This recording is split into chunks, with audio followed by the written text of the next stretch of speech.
What's up, y'all? Here we go again. The itty bitty question. Is sexuality a choice or an orientation? Oh. Questions of choice are so complicated to me because we have to ask, what does it mean to choose something?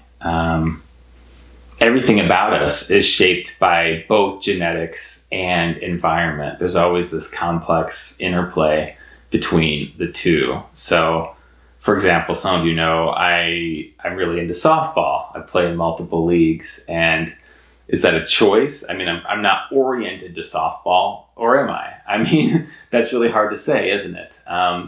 Maybe my unique skills and abilities, even my build, are well tailored to this sport in particular.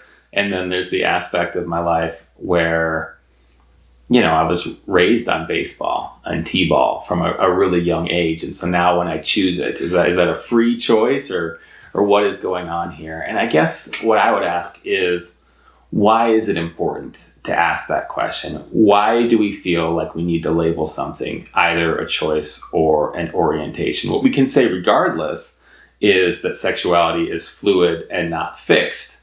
So whether that's, some kind of dynamic orientation or just shows how complex the nature of choice is, maybe isn't that important. Maybe it's more important just to say, people are doing what they do, and as long as it's consensual, then there's no real reason for judgment.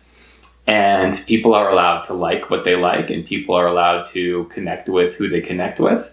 Love is always a beautiful thing worth celebrating, but this stuff is complicated. We don't even fully understand it, and I don't think that we need to. It's enough to know that just because you've put yourself in a certain box at one point doesn't mean that you need to or should stay in that box for the rest of your life. You're always allowed to explore, to try new things, to allow your identity to evolve. And again, when you do that, I think questions like, is it a choice or is it an orientation?